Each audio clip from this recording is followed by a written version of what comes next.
Maaelujutud. Tere vaatajad ja kuulajad!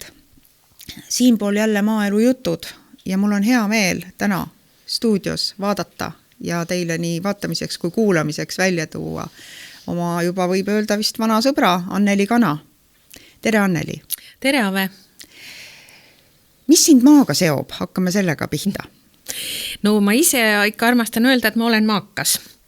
Aga sellega on tõesti üks lugu, et ma siin mõned vahepealsed aastad ma ütlesin kõva häälega ka välja, et ministeeriumil on olnud mitu nime, täna siis Regionaal- ja Põllumajandusministeerium, et nii-öelda riigi poolt vaadates ma ikka päris maal ei ela, et ma tegelikult elan 25 kilomeetrit Tallinna kesklinnast Saku vallas Kiisal, ja see on alevik, nii et tõepoolest päris maa see võib-olla ei ole ja sellega on mul tõesti ka oma selline lapsepõlve seos, et minu jaoks on maakoht olnud see, kus on ikkagi ongi selline maaelu, loomad, lehmad, lambad ja nii edasi.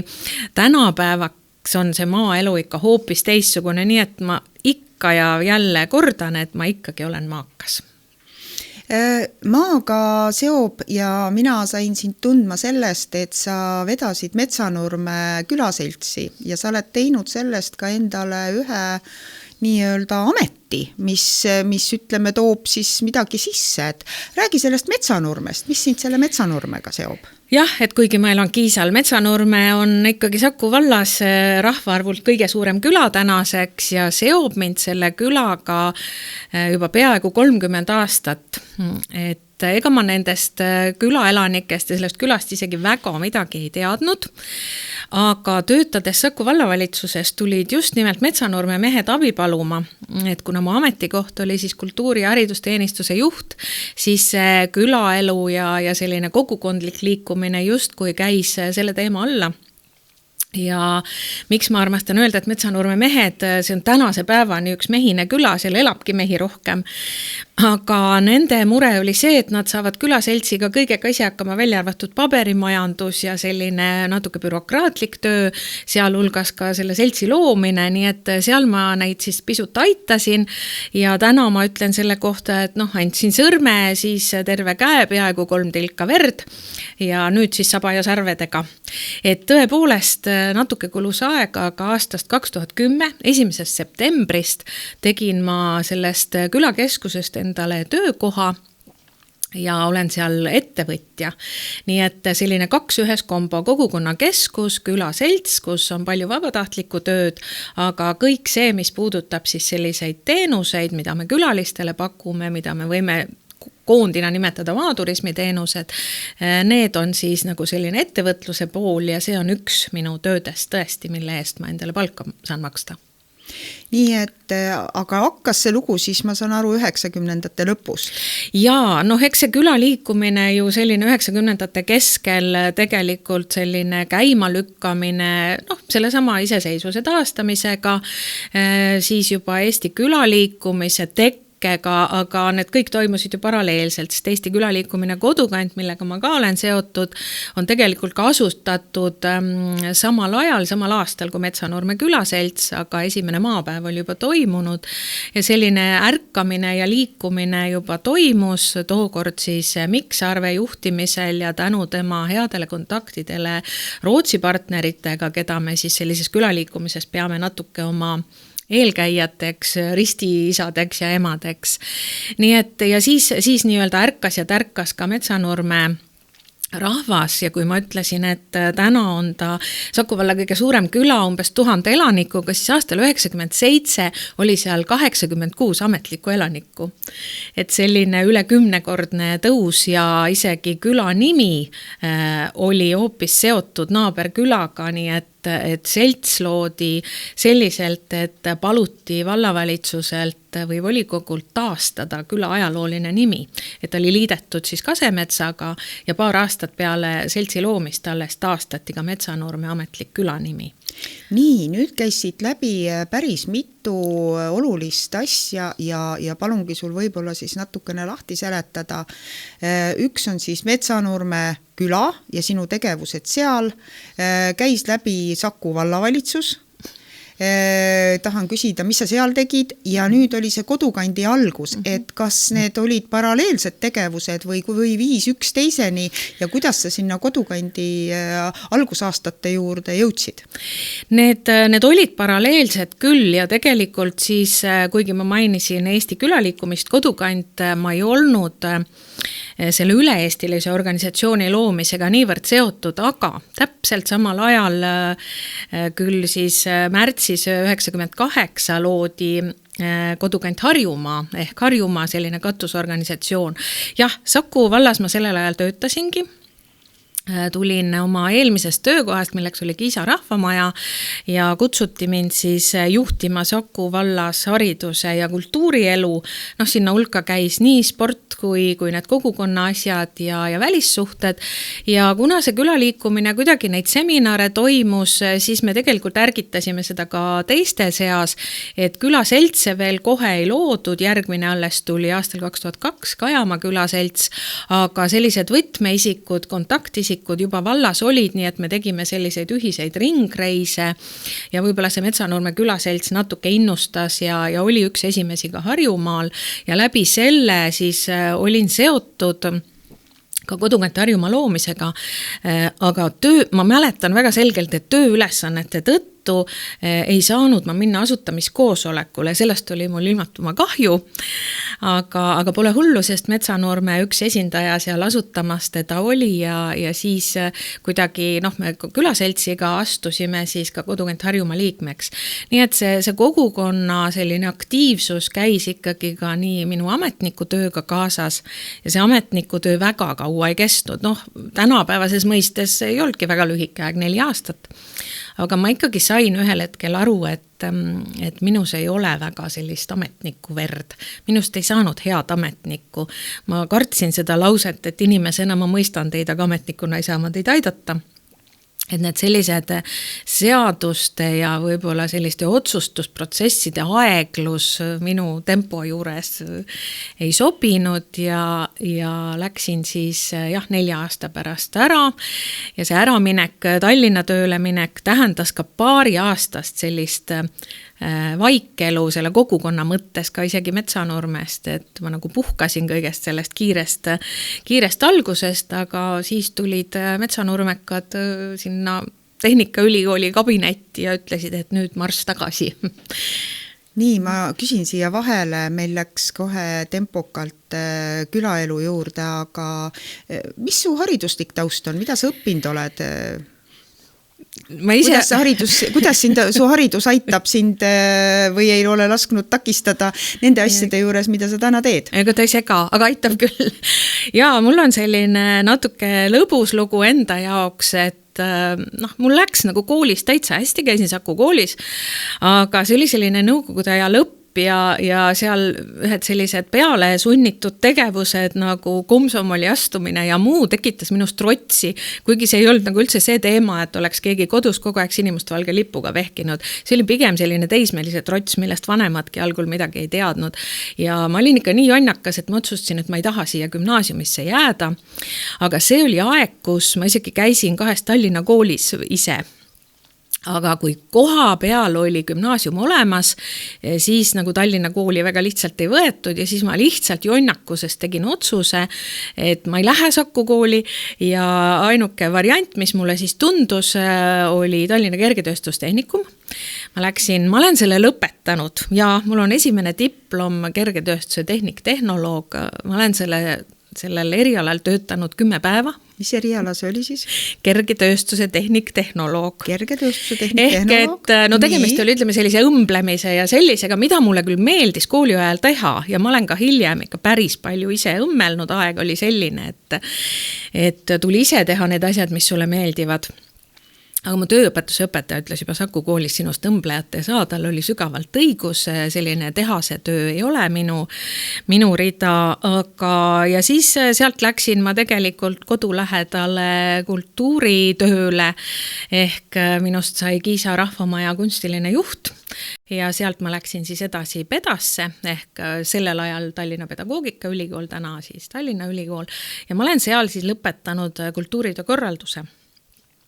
aga kui sa küsid, et kuidas see tänapäevasele elule juurde annab, siis võib-olla need mõlemad 2 töökohta on mind nagu nii-öelda sinna õppima saatnud, et see pedasse minek tundus nagu loogiline, eks ju, et kui ma seda kultuuritööd teen, ma olin Rahvamajas küll, kui vahel keegi küsib, et kui kaua ma seal töötasin, siis mul on suhteliselt raske määratleda, sest see oli mul kodu hästi lähedal ja ma käisin seal 2,5 või 3 aastasest peale lasteringis, siis näiteringis terve kooliaja, siis juhendasin ise kooli ajal lasteriingi, nii et see oligi mu elu. Mis teemal see lastering oli? No see oli selline pühapäeval kodused lapsed, ma olin ise 16 ja siis sellised 6-sed, 5-sed, 6-sed, et me mängisime, joonistasime, tegime. Just selline koduste laste. Sellega on muidugi lõbus lugu, et kui sa lõpuks oled 40, siis 35-stega kohtudes mõnel peol ütlevad nad, et mäletad, sa olid tädi Anneli kunagi meile. Ja siis ma jäin sinna tööle ja läksin töö kõrvalt õppima siis kultuuritööd. Aga üks kool tuli mul elus veel ette, et selle tingis võib-olla töötamine Saku vallavalitsuses, ma läksin õppima psühholoogiat. Ma tegelikult mõtlesin, et ma proovin 1 aasta. Aga minu juhendaja kõikide kursuse, lõputööde, bakatööde, magistritöö juhendaja Voldemar Kolga ütles selle peale, et no näed, et sinu peda ainukene kehv hinne psühholoogias, nüüd parandad eraülikoolis seda 5 aastat. Nii et ma tegelikult siis õppisin psühholoogiat ka veel otsa ja no kuulge, kultuuritöö ja psühholoogia tänasel päeval sellises rahvusvahelises töös, projektijuhtimises ja maaturismitöös ja giiditöös kulub marjaks ära täitsa. Nii, aga tuleme selle Harjumaa kodukandi juurde tagasi, sest ausalt öeldes me oleme rääkinud oma varasematest saadetes, salvestustes küll kodukandist ja tema nagu kandvast rollist, aga otseselt Harjumaa kodukandi alguse juurest me ei ole rääkinud, et Harjumaa on ju nii suur. Kuidas see alguses oli, kas kõik nurgakesed olid võrdselt aktiivsed? Me ju teame, et on nii-öelda päris külasid ja siis on neid uusasumeid, ka siis võib-olla juba neid ju oli, sest ega siis kinnisvaraarendused said ju ikkagi siis alguse. Et meenuta seda aega, kuidas te alustasite? No pigem ma olin selle kodukant Harjumaa alguse juures nagu läbi Metsanurme külaseltsi, mitte küll kohe juhatuses, hiljem küll, aga eks ta hakkas natuke tasapisi ja väga palju selliste liikumiste juures oli tegelikult kaasabi Harju maavalitsuselt. Ja umbes samal ajal algas ju selline tore, mis ongi Eesti külaliikumise kodukant nii-öelda algatus ja soov Eesti riigile ja tänaseni kehtiv Eesti riigi omarahastusprogramm, kohaliku omalgatuse programm, et kindlasti oli see oluline, et see selline rahastamise võimalus küladele tuli ja see hoog oli päris suur, nii et neid liikmeid alguses oli rohkem, sellist külaliikumist rahastati ka riigi toel, et ka maakondlikel ühendustel oli oma rahastus lausa Tallinnas, Harjumaa kodukandil, siis Tallinnas oma kontor ja lausa töötaja, et tegelikult see alguse tugi oli hästi mõistlik, aga kodukant Harjumaaga nii-öelda läbi juhatuse nii seotud olen ma aastast 2010. Ma olen omale väga selgelt alati öelnud, et ei saa inimene nagu osaleda, olla igas pulmas pruut ja igal matusel kadunukke, et oli inimesi, kes olid mitmete ühenduste juhatuses ja siis oma aega ei suutnud jagada, et mind kutsuti sinna kodukant Harjumaa juhatusega, ma alati ütlesin, et kui ma üks hetk nagu paiksemaks jään, siis tulen ja ma ei arvanud, et see nii ruttu kätte tuleb, et see aasta 2010, kui ma tulin siis linnast palgatöölt ära, ja siis liitusin nagu kodukant Harjumaa juhatusega. Aga selleks ajaks olid juba sellised ägedad asjad ka tegelikult alguse saanud, et Harjumaal täna iga aasta novembris siis antakse välja Harjumaa kõikvõimalik erinevaid tunnustusi ja ma olen hästi rõõmus ja uhke, et kodukant Harjumaa oli üks kõige vanema tunnustuse algataja aastast minu meelest 96 Harjumaa sädeinimene, mis on siis alati olnud nagu Harjumaa kodukandi nii-öelda väljaandmise algatus ja sellele lisandus siis 2006. aastast üle-eestilise kodukandi poolt aastaküla valimine, kus Harjumaa alati aktiivselt osaleb. See koostöö Harjumaa teiste organisatsioonidega oli selleks siis omavalitsusliit või Harju ettevõtlusarenduskeskus. Pluss külad, kõik võimalikud koolitused, osalemine siis üle-eestilise kodukandi töös, osalemine maapäevadel, nii et tegelikult neid tegevusi oli päris palju ja see oli selline üsna aktiivne aeg. Küsin tänapäeva kohta, et kui ütleme kodukandi liikumine Harjumaal ja ütleme Harjumaa külad, mis eristab ja samas jälle, mis on see võib-olla muust Eestist, ja mis on see väärtus, mida te täna nagu annate või kannate, et miks selles tasub nagu kaasa lüüa? Jah, olles ise olnud siis 2 või isegi 3, kokku peaaegu 10 aastat Kodukant Harjumaa juhatuses, nagu ma ütlesin, et ma ei olnud kunagi paralleelselt mitmes, et ma olin Kodukant Harjumaa juhatuses, kui ma vahepeal kuulusin mõned aastad Eesti külaliikumine Kodukant juhatusse, siis ma Harjumaal leidsin inimesed, kes seda tegevust jätkavad, mitte et ma seda üksi oleks teinud, aga ma ka kuidagi ei ole ühestki juhatusest lahkunud nii, et pärast mind tulgu või veeuputus, ma ikka alati loodan kellegile mingid asjad üle anda. Et vahepeal siis üle-eestilises ja siis läksin Harjumaale tagasi. Ja siis ma ikkagi kogu aeg armastasin öelda, et Harjumaa on väga-väga teistmoodi teisest ülejäänud Eestist. Lihtsalt kõigepealt see Tallinna kuldne ring, see Tallinna lähimõju, need inimesed, kes külaseltsides toimetavad, on selles mõttes oma tempolt ja elulaadilt võib-olla hoopis teistsugused kui kusagil vaiksemas, rahulikumas Järvamaal, Põlvamaal või Võrumaal. Siin ei ole vahet, et kas see on parem või halvem. Mina sageli tundsin Harjumaal, et mina tahaks hoopis seda kodukanti asja ajada kusagil väikeses maakonnas, sest see vahel tundus nii hoomamatu, kui me nüüd mõtleme, et Kõuelt Paldiski tippu, 100 kilomeetrid, neid inimesi isegi alati ei ühenda miski. Me jagasime seda Harjumaad sageli, mingid sündmused me korraldasime 3 osas, Lääne, Ida ja Kesk-Harjumaal, et see elulaad on hoopiski teine ja neid inimesi võib-olla niimoodi kokku saada ja ühist asja ajama oli suht keeruline. Aga ma arvan, et me mõned asjad ikkagi saime niimoodi tehtud, et need inimesed tundsid ikkagi, et nad kuuluvad kuidagi ka ühte organisatsiooni. Ja kindlasti aitas siin kaasa just nimelt see koostöö teiste Harjumaa organisatsioonidega, et selline maakonna tervikpildi nägemine ja samas väga selgelt arusaamine, et Tallinna mõjusfäär mõjutab ka selliseid tavalisi, mitte ainult eestvedajaid, vaid kaasatulijaid, et kui külaselts midagi korraldab, siis inimeste vaba aeg on väga väärtuslik ja tal on neid võimalusi seda veeta, ma ei räägi ainult Tallinnast, eks ju, võib-olla ka see majanduslik toimetulek, et inimesed sõidavadki ära puhkuse ajal üldse lõunasse või põhja ja mujale, et see selline kodus olemise ja kogukonnas koostoimetamise asjad ei ole alati nii aktiivsed. Samal ajal ma tõesti imetlen jällegi neid seltse, kes ikkagi suudavad seda sellist kogukonna tunnet hoida ka väga suurtes külades, sest kui me Harjumaa küladest räägime, siis tõesti 2500 elanikust kuni siis 100 ja väiksemani. Ma püüan siit sellest mõttest kinni sellise lause, et kui ma küsisin, et mis on selles nagu olulist, et see kogukond ja see võib-olla et sa paremini tunneks oma naabreid, et kui kaugele need juured ulatavad, see on võiks teine küsimus, et kas ta on uus asundus või on ta selline traditsiooniline küla nagu Metsanurme, kes eks ole lasi omale küla nimegi tagasi taotleda, tal oli mida võtta. Aga see ühendus ongi see, et võib-olla oma naabriga ja tõesti tekitada seda kogukonna tunnet.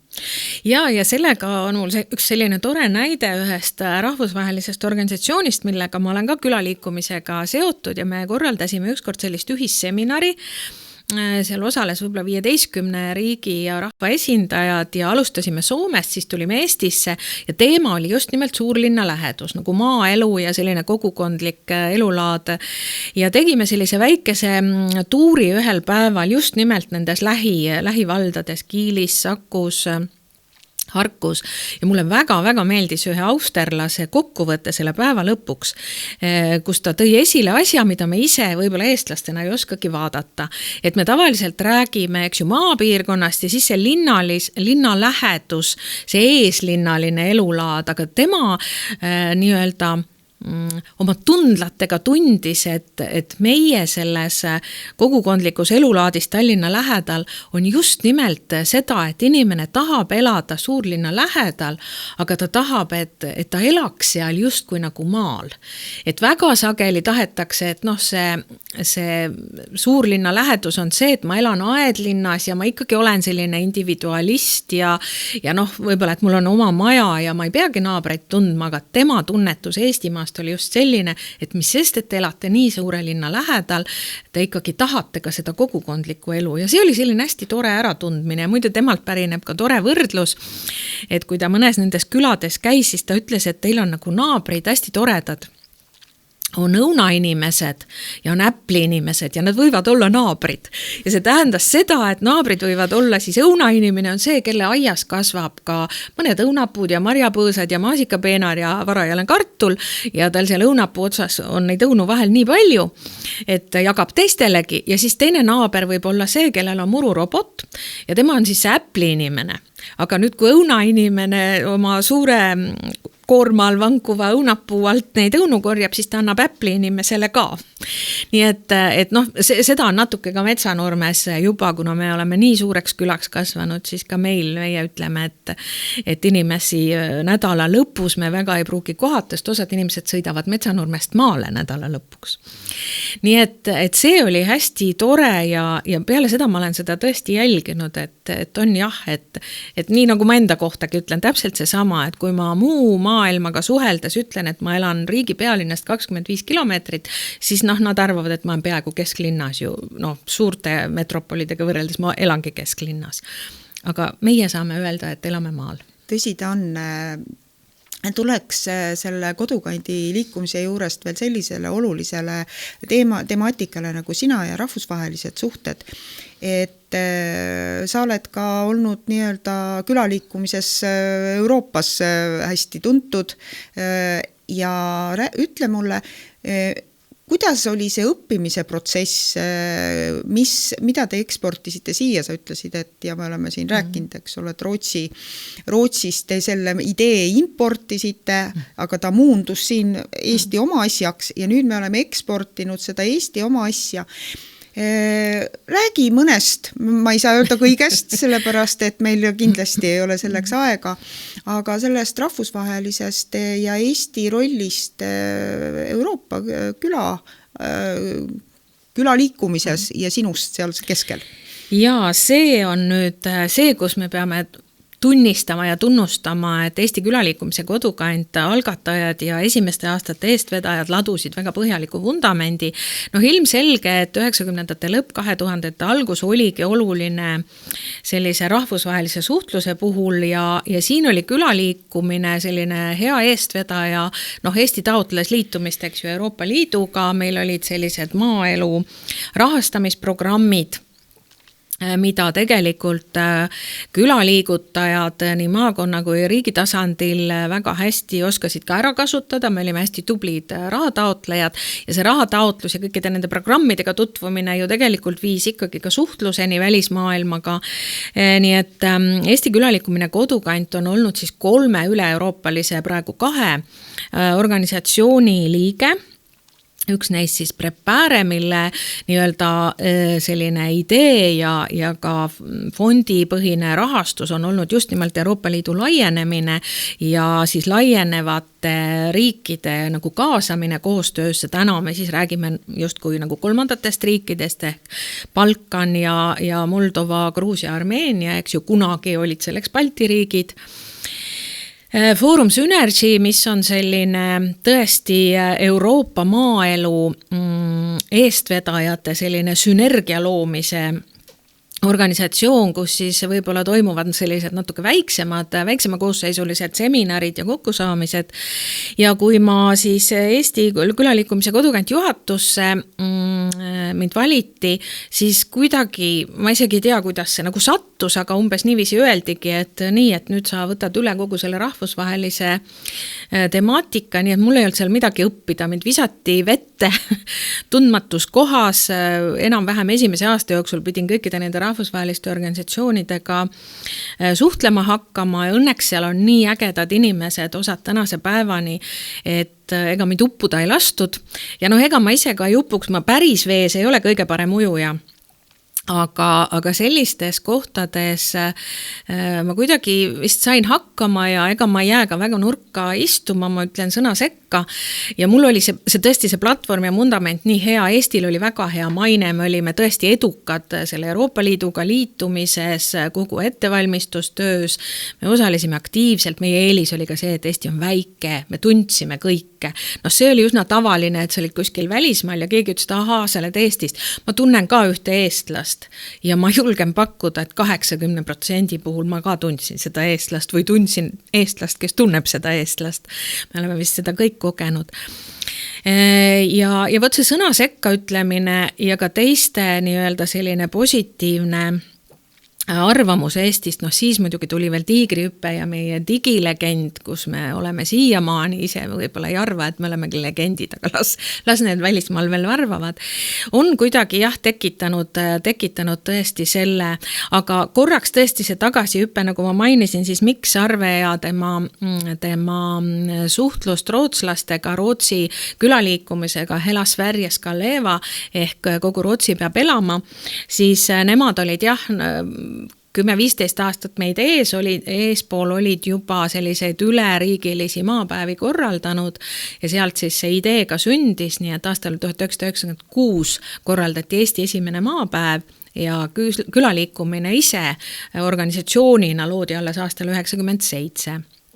Nii et jah, selleks ajaks, kui me Euroopa Liitu astusime, olime me juba tegelikult 8-9 aastat organisatsioonina tegutsenud ja hästi tugevad.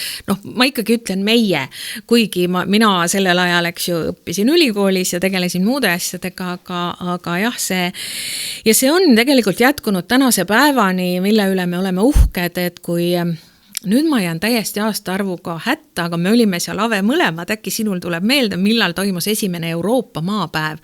See oli Brüsselis, see oli selline 2-päevane.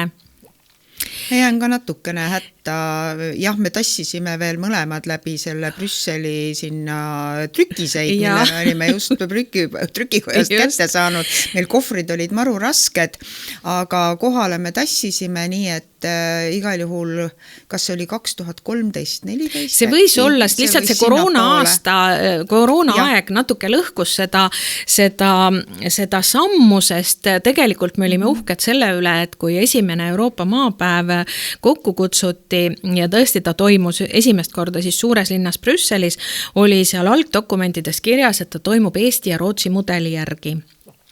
Teine uhkuse asi oli see, et selliste maapäevade korraldamise ettekandeid lubati sellel sündmusel ainult 2 ja need olid Eesti ja Holland, sest Hollandis olid ka neid toimunud.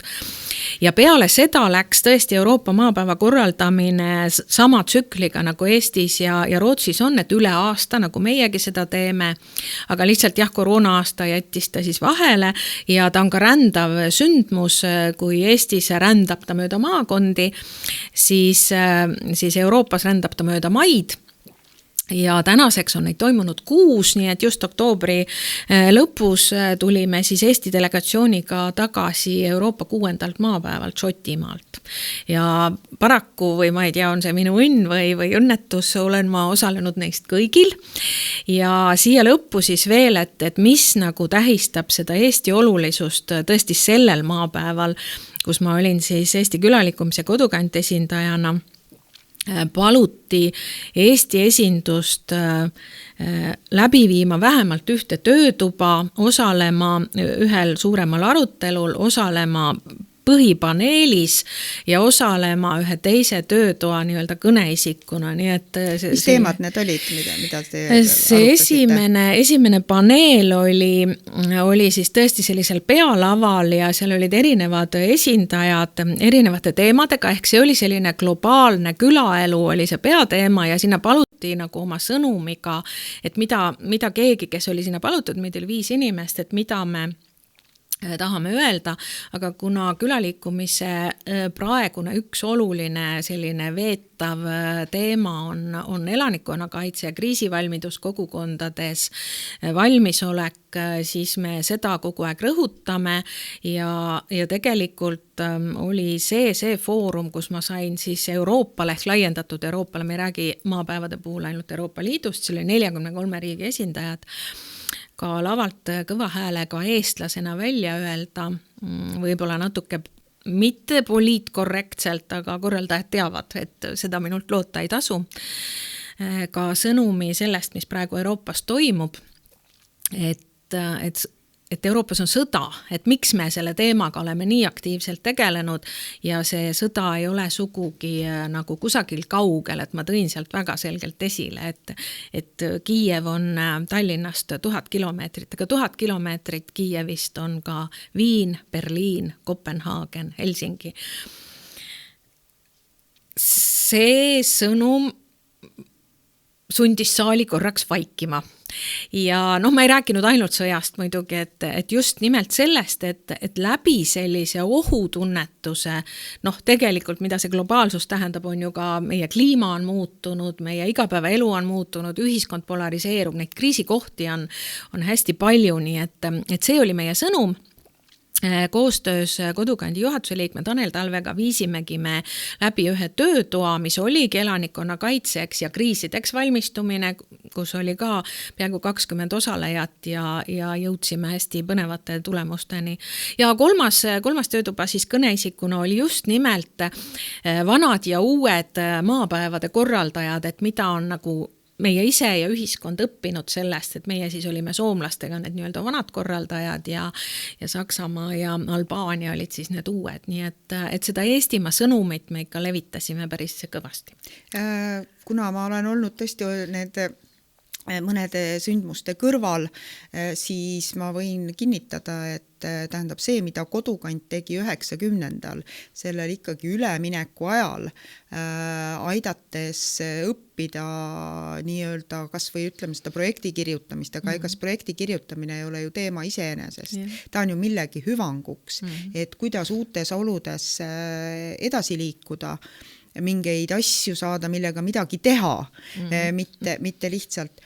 Ja Eesti oli ju ka nähes, teades ka seda, ütleme seda liidri programmi algust, siis olime me kõige tugevamal positsioonil, kes seda Kodukandi tehtud ära kasutas liidris, et liider sai väga hea stardipaku ja hakkas siit minema ja tänane tugev liider on väga-väga oli Kodukandi nägu ja on sellele väga palju tänu võlgu, nii et siin ei oskagi seda piiri tõmmata ja teinekord kas on vajagi. Aga küsin sinu käest seda, et juba enne, kui me sõjast räägime ja Ukrainast räägime, ka tugi Ukrainale ja mingisugused tegevused Ukrainas olid sul juba varem. Karpaatide piirkond oli vist see. Räägi sellest ja võib-olla mõni sõna ka seda, et ka nüüd oled sa pannud õla alla siin kogukonnaga ja aidanud juba siin sõja ajal seda sama kogukonda või hoopis laiemalt?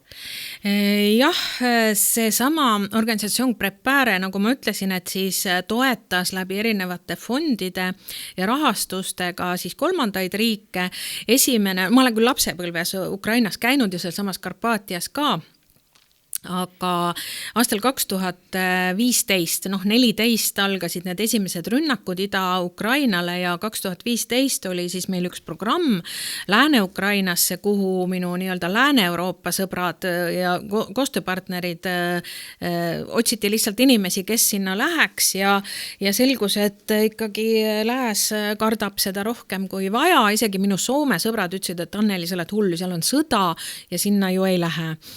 Aga kes siis julgesid minna, 2 eestlast, 1 poolakas ja siis me läksime tõesti ühe pikaaegse partneri juurde, kes on ka juba 90ndate lõpust kuidagi kodukandiga seotud.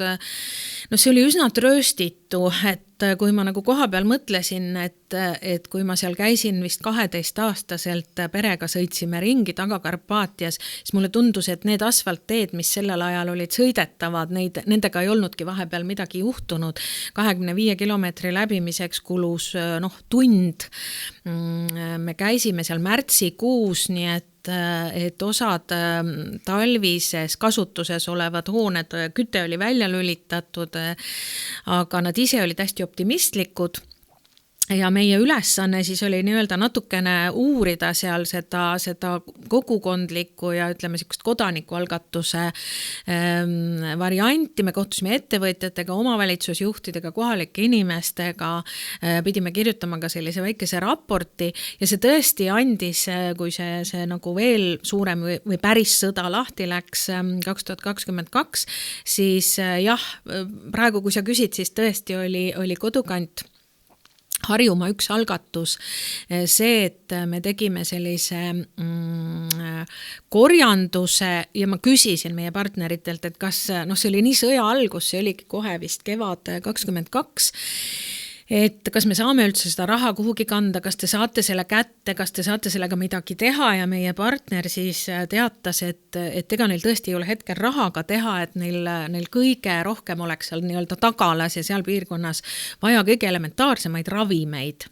Et inimesed ka, loomulikult ka stress jäävadki kõik haigeks. Ja siis me tegime sellise koostöö, nad saatsid nimekirja. Meil on erinevates riikides on retseptiravimid pisut erinevad, kõike me ei saanud saata, aga sellel ajal tegutses Kiisal apteek eraapteegina, kes siis koos oma koostööpartneritega kogu selle raha eest, mille me kogusime külaseltsidelt, sellised vabatahtlikud annetused. Ja siis minu auto oli sõna otseses mõttes nagu täis kõikvõimalikke selliseid ravimeid, sidemeid, tavalisi külmetusravimeid, kõike, mida nad said, ka süstlaid ja läbi Ukraina kultuuriseltsi siis me saatsime sellise esimese saadetise ja kui aasta hiljem Kodukant Harjumaa sai 25-aastaseks, see oligi sellise eelmise juhatuse viimane suur pidu, kus me vahetult enne pidu olime valinud uue juhatuse, me kõik astusime tagasi või me lõpetasime lihtsalt oma töö, me olime nii pikalt olnud, andsime Kodukant Harjumaa uutesse kätesse, aga me ütlesimegi kõigile külalistele, et me ei soovi mingeid asju, kingitusi, lilli ja avasime uuesti selle annetuskonto ja siis juba oldi seal nii kaugele, et me saime lihtsalt selle raha nendele üle kanda. Nii et jah, sellist 2 algatust otseselt on siis olnud läbi Harjumaa külaliikumise sinna Lääne-Ukrainasse. Ukraina, kui ma nüüd korraks tulen sellest sõjast välja, ega me ei saa tast üle ega ümber, aga siiski. Ja kui rääkida võib-olla sellest Eesti külaliikumise mõjust Ukrainale, et see külaelu on ju erinev, aga mida on võib-olla olnud aga seda, et mida nad on jõudnud nagu Eesti käest õppida, ma mõtlen juba natukene enne seda lausa seda lahinguid ja seda nii-öelda täiemahulist sõda, mis käib, et oskad sa seda paari punktiga nagu välja tuua, et ma olen ise näinud ukrainlasi ja nendega vestelnud, aga võib-olla kõiki küsimusi mitte osanud küsida. Tegelikult ega see külaelu ei olegi nii väga erinev, vähemalt need minu kogemused, et nemad on võib-olla palju sotsiaalsemad inimesed, nende külad ongi kompaktsemad, eks ju, et ei ole seda hajaküla nagu meil, et ikkagi külatänaval saadakse kokku ja ka selle sama Lääne-Ukrainas käiguga, et ma saan midagi vene keelest aru, ma suudan mõned sõnad öelda, ma tõesti olen vene keelt ainult ju põhikoolis õppinud ja pole teda üldse kasutama pidanud, aga kõik seal inglise keeles ei rääkinud, siis nende toredate memmedega, kes rääkisid ukraina keeles ja mina siis oma vene keeles, saime me ikkagi hakkama.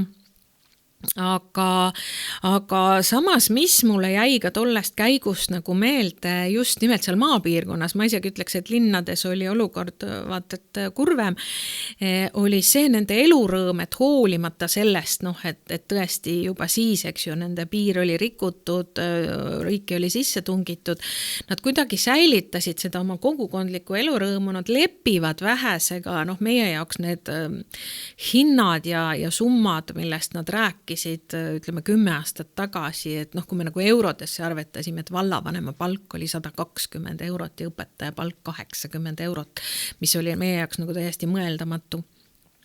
Et ma mäletan, et meil oli projekti rahast võimalik sellele, kes meile selle 5-päevase tuuri ja kõik need kohtumised korraldas, nagu maksta talle natukene seda hüvitist selle töö eest ja see oli, kuna see oli üks Ameerika fond, see oli dollarites ja siis ma ka Rostislavile ütlesin, et mul on hästi kahju, et meil ei ole rohkem, et see summa on $150 ja kui ma siis kohale jõudsin ja kuulsin, millised on nagu need kohalikud summad, noh siis ta õnneks seal koha peal meile ütles, et Anneli, et noh, see ei ole vabandamine, see on nagu, noh, see on nii suur raha, mille te mulle maksate, et noh, et ta lausa ei tahaks seda ja vastu võtta, aga loomulikult oli see ette nähtud.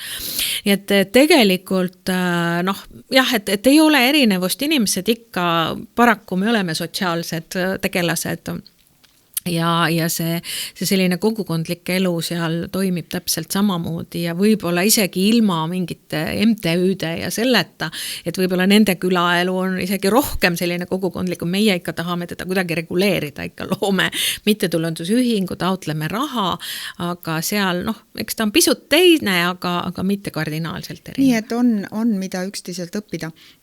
Et ma nüüd, kuigi tahaks seda teemat ju edasi rääkida, hüppan sellise teema peale nagu maaturism. Ja tuleks ka see hoopis selle juurde, et sul on nüüd vead usinasti, kas võib nii öelda, oma enda maaturismi ettevõtet.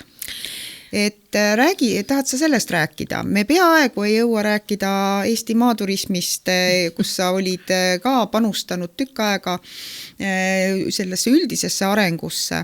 Aga kuna tänane vestlus on eelkõige sinust, siis räägi ja võib-olla ava natukene seda saladust, et kui keegi tahab täna maaturismiga leiba teenida, siis mis on need nipid ja trikid ja suhted ja asjad, millega sa praegust tegeled ja kuidas sul läheb? Ei saa kurta, läheb hästi. Jah, nagu ma siin ütlesin algul, et kuigi Metsanurme on üks koht, kust ma nii-öelda teenin leiva lauale, ma olen tegelikult väga väike leivasööja, võid ka peaaegu üldse ei söö, nii et söön ainult sinki, aga nali naljaks tegelikult, jah, see ei ole mu ainukene töö, kuigi esimese hooga oli, et tõesti see pöördeline aasta 2010, minu viimane nii-öelda teiste poolt makstav palgatöökoht oli Eesti hotelli- ja turismimajanduse erakool, ma olin seal turismiosakonna juhataja ja natuke lugesin ka erinevaid aineid tulenevalt oma oskustest ja teadmistest, nii psühholoogiat kui projektijuhtimist ja lõputöö koostamist, aga muus osas ikkagi siis nii-öelda heas mõttes kantseldasin turismieriala tudengeid ja läbi selle laienes see turismivõrgustik oluliselt. Ma julgen öelda, et minu selline turismi inimese geenäkki lõi tegelikult välja juba Saku vallavalitsuse ajal, kui minu üks ülesanne oli välissuhted, meil oli hästi mitu siis sõprusvalda nii Soomes, Rootsis suhted taanlastega. Ja kuna ma räägin soome keelt, siis minu jaoks külaliste võõrustamine oli alati ka kogu valla tutvustamine ja erinevates kohtades käimine, mitte ainult vallakeskuses. Ja see nagu oli äge, mulle endale meeldis ja sealt see kuidagi läks edasi.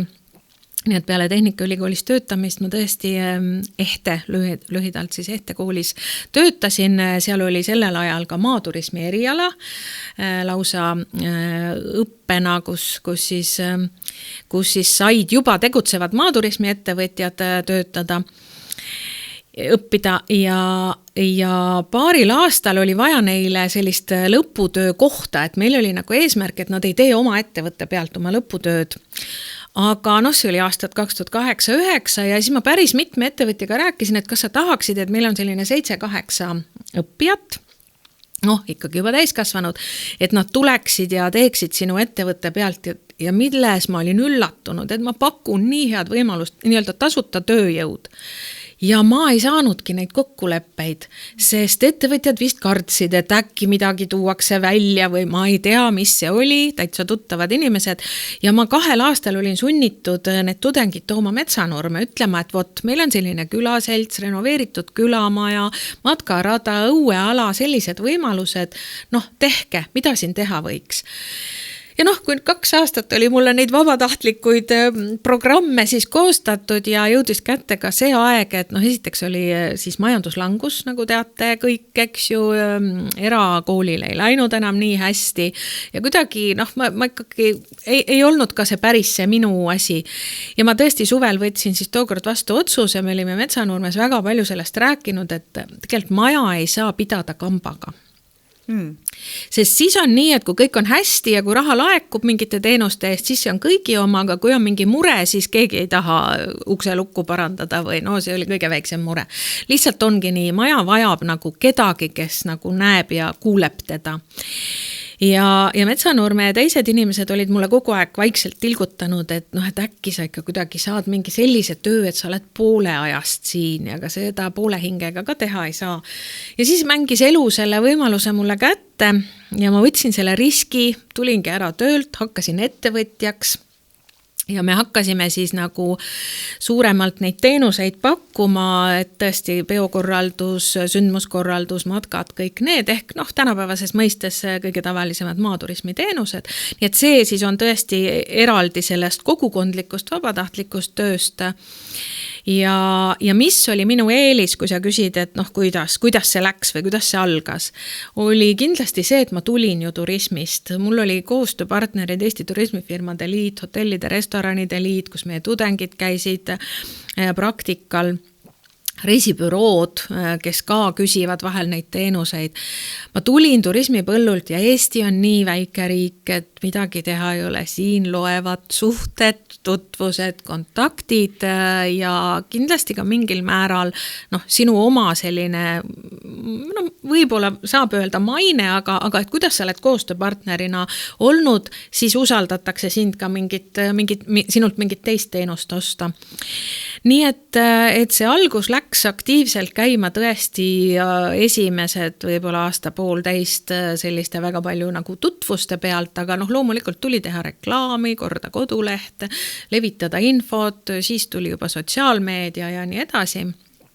Aga mulle ikka jääb alati üks koht väikeseks, nii et eks ma selle Metsanurme kõrvalt olen tõesti palju asju mujalt teinud ja siis liitusime ka siis külakeskusega, mis on see ametlik nimetus Metsanurme külakeskus või siis juriidiline nimi mittetulundusühing Metsanurme, et me oleme siis juba olnud päris pikalt, 10 aastat Eesti maaturismi liige samamoodi.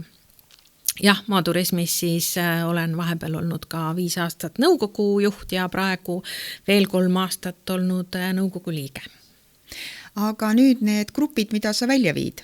Kelle kaudu need siis toimuvad, kes lähevad ja kuhu, kus te käite?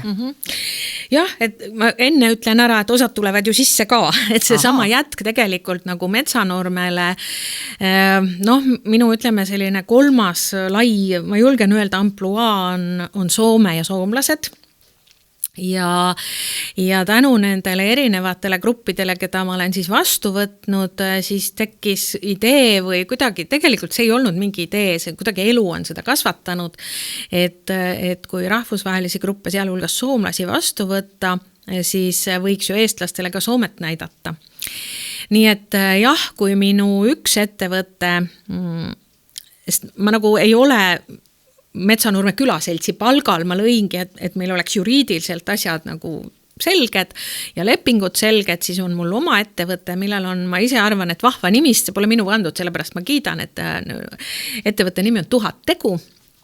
Ma korraldasin Facebookis nime konkursi, mõtlesin, et küsin teistelt ja siis pakuti sellist nime ja see mulle meeldis.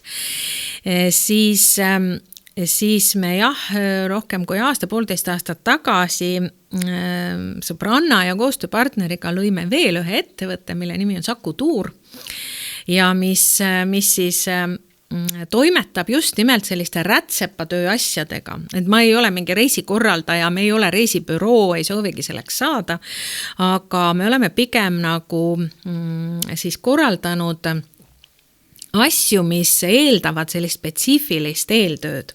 Ja seda tõesti on nüüd kahesuunaline liiklus Eesti ja Soome vahel, et rätsepatöö reisid eestlastele Soome, mingitel eri teemadel on need turismiinimesed, nüüd küsiti isegi ühte kooligruppi, kus oleks natuke juttu ka Soome haridussüsteemist, mitte sugugi, et lihtsalt mingi põhikooli lõpuekskursioon. Kas te käite kuskil kindlas kohas või üle Soome? Ma ei saa öelda, et väga üle Soome, ma ütlen pigem Lõuna- ja Ida-Soome. Et Lääne-Soomet ma ise ei tunne nii hästi.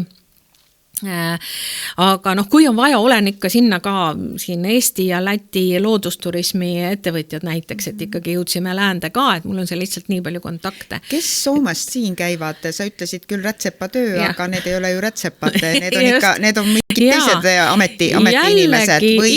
Ei, ikkagi sellist, natuke ikka seda oma valdkonda, et need on kas turismiinimesed, ettevõtjad nendest piirkondadest, kus mul on väga palju tuttavaid, siis ka täiesti iga valdkonna ettevõtjad, kes soovivad Eestisse tulla ja siin ettevõtetesse minna ja nii nagu me oleme mitu korda maininud, siis liidertegevusgrupid. Et kuna need nii-öelda maaelu eestvedajad on ju ka ikkagi palju meiega seotud, siis ka neid on üle Soome ju palju, keda mina tunnen ja ka neile siis selliseid, need on tõesti, mulle väga-väga meeldib teha asju, mida tulebki teha ainult üks kord. Mõni inimene kindlasti ütleks, et jube hea oleks mingi trafaretne asi. Ühte reisi olen ma ühele reisibüroole nüüd Põhja-Karjalasse teinud 2 aastat järjest ja ütlesin, et 3. aastat ma sama programmi teha ei taha. See on muide üks ka põhjus, minu vanaisa arvas väga kindlalt, et minust saab näitleja, aga õnneks sain ma lapsepõlves või sellise noorena näiteringis aru, et kui me olime ühte etendust 8 korda mänginud, siis mulle tundus, et kuulge, ma olen rääkinud seda juttu juba. Et kui ma teise vaatuse alguses mõtlesin, et miks ma seda veel pean rääkima, siis ma sain aru, et näitlejad minust ei saa. Võib-olla minust ei oleks saanud nii kuulsad näitlejad, kes peab etendust 100 korda mängimagi. Aga võib-olla film veel, nii et ja kõik on veel võimalik, Anneli, sinu puhul ma imestaks. Aga et miks need rätsepatöö või ka see Harjumaa, ma olen atesteeritud Harjumaa giid, et mulle nagu meeldib asju teha erinevalt igal korral ja seetõttu need rätsepatöö, et mulle meeldib, kui öeldakse, et kuule, kas me saaksime teha madala hooajal Saaremaale, Hiiumaale viia, vaatama sealseid turismiettevõtteid või mingi noorterühm nagu nüüd siin augustis, et me tahaks Soomaaga tutvuda ja see oli mingi liidertegevusgrupi selline loodus ja ökoloogia ringi temaatika, et mitte, et ma tunnen põhjalikult neid valdkondi, vaid ma tunnen eestlasi ja kohti, kuhu sa tunned inimesi, kes neid valdkondi on, et seda ongi vaja. Ja nagu minu üks elu põhimõtetest on, et ükski töö ei ole nii raske, et sa ei saaks teisi seda tegema panna. Tähendab just nimelt seda, et ma oskan võib-olla need inimesed, mitte võib-olla oskan küll, need inimesed viia need õigete inimeste juurde, et ega ma ju Soomaal ei räägi ise sellest, vaid meil ongi seal need inimesed, kes seal toimetavad, et ma kindlasti ei ole ka kunagi giidina see, et ma lähen ja räägin kõik asjad ise ära. Ma viin ka eestlased kuhugi kohale ja võtan kohapealse giidi ja kui on vaja, siis tõlginda juttu ja peale 3.-4. korda ma oskaks seda lugu ka ise rääkida, aga ma ei taha, sest mulle endale meeldib vaheldus, inimesed ka ei ole mõistlik 4 päeva ühte inimest kuulata. Selle tarkuse teadmine ise on juba väga suur tarkus, nii et tõepoolest me peame see vaheldusrikkus ja erinevad inimesed ja eriti kuulata inimest, kelle süda on seal. Nii et ma kujutan ette, et Metsanurmet kuulata sinu või õpetatud giidi jutuna on tõesti ka 2 erinevat asja. Ja veel, ega mitte ainult siis minu, et mina ju, ma küll ütlen alati Metsanurmes, et nagu mehed vahel kutsuvad, et ma olen sisse ostetud teenus, et ma ei olegi ju kohalik, kuigi võib-olla mõnda lugu tean isegi rohkem kui kohalikud, aga ei ole see kuidagi ainuisikuline, et kui on vaja teha matka või sellest kohast rääkida, siis meil on mitmed inimesed ja igaüks räägib seda eri nurga alt, nii et need lood on erinevad, aga et me üheski kohas, kus ma olen nagu olnud, ei tahaks kuidagi, et seda nüüd oskan ainult mina või keegi teine ei oska kindlasti. Minu teine ütlus on, et asendamatuid inimesi nagu tööelus ja ühiskondlikus elus ei ole olemas. Jah, isiklikus elus küll, aga et kui me räägime sellisest avalikust poolest, siis ei ole. Tuleb keegi järgmine ja see teeb natuke teistmoodi, et mis annabki elule seda vürtsi. Anneli, mul on sulle selline uudis, et meie aeg on otsas, et võib-olla selle sama sõnaga, et mul on hea meel, et sa oled andnud meie elule vürtsi, et sa oled ka vedanud kõiki neid asju, millest me täna natukene saime rääkida. Jõudu jaksu sulle edaspidi ja ma arvan, et me räägime veel ja saan öelda ka vaatajatele, kuulajatele, et kui te kuulete maaturismi kokkuvõtet, siis Anneli esineb ja räägib ka seal üht-teist. Nii et suur tänu ja kuulamisteni, kohtumisteni, rääkimisteni. Aitäh kutsumast!